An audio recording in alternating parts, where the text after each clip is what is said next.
Hey everybody, welcome to Obscurities and Miniatures. Today we're going to be doing a little bit different thing. We're going to be building some terrain. So I've mentioned my love of Tabletop Combat's Carnivale game, and they have some really cool, very intricate MDF buildings specifically made for Carnivale and leaping from rooftop to rooftop in the streets of Venice. So you can see that these buildings are actually specifically designed to have plenty of spots for models to jump from place to place. So, without further ado, we have the Dimora Justina.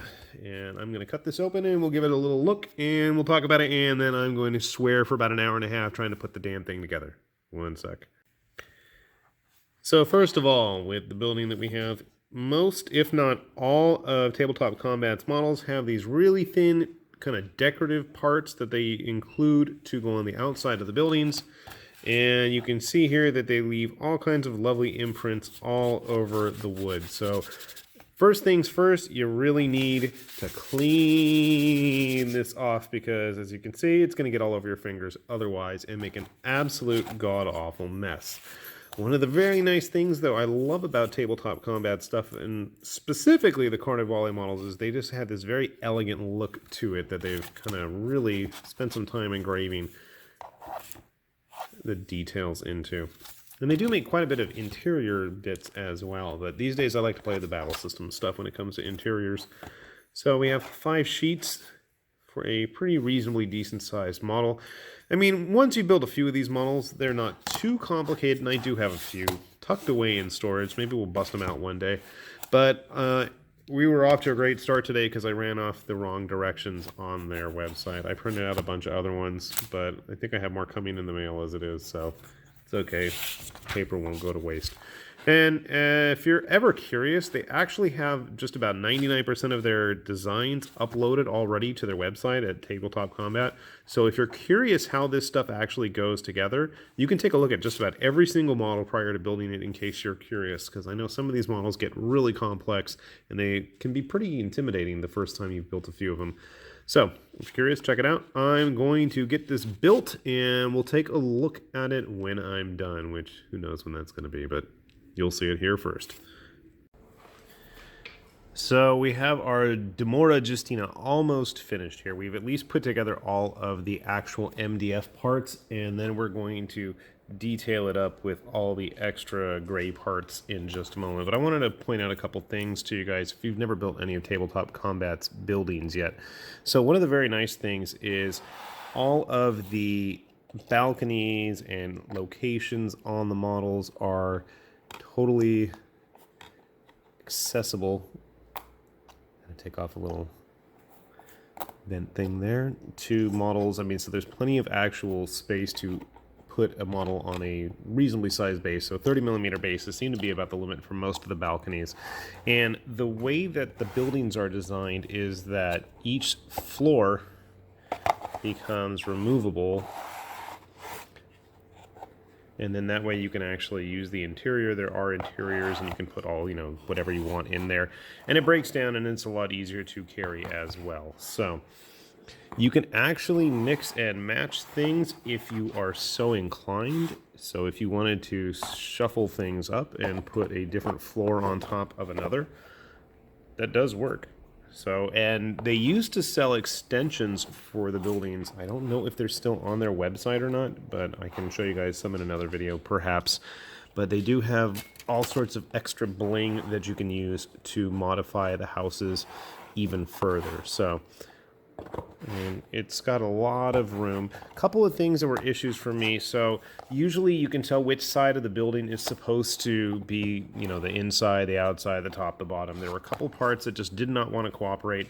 The top of the roof was one piece that was such an issue, and I just realized that piece did not go in correctly, so I need to fix that. But I had to flip these and reverse them on the top.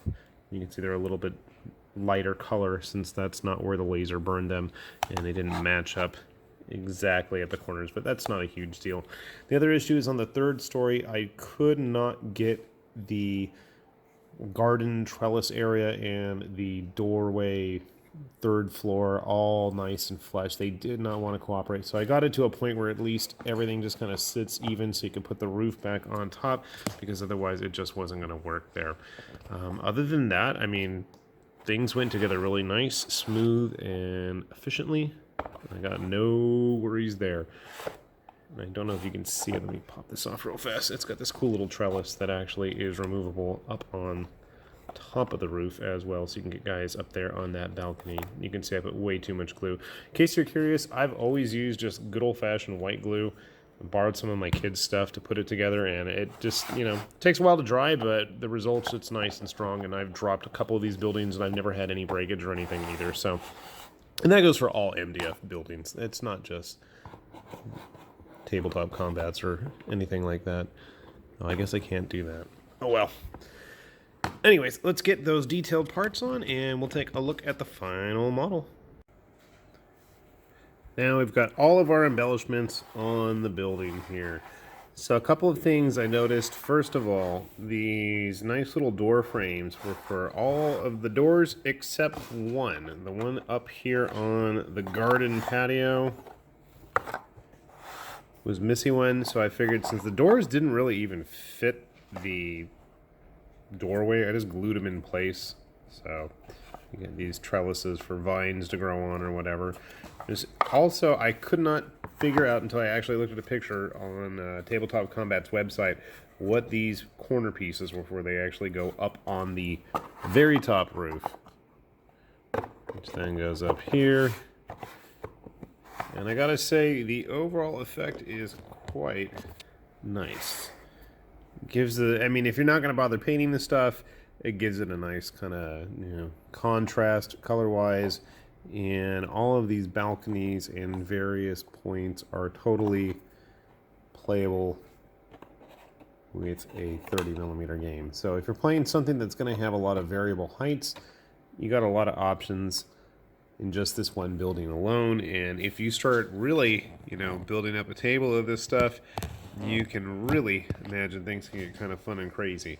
So I have a few other models from Tabletop Combat that we'll be putting together hopefully in the near future. If you guys are interested, I'll put a link down below to their website where you can get this stuff if you are curious. I have seen this get limited distribution in the United States. Tabletop Combat is based out of England, so just be aware of that because shipping does add up. And what else was I going to say? I think that's about it.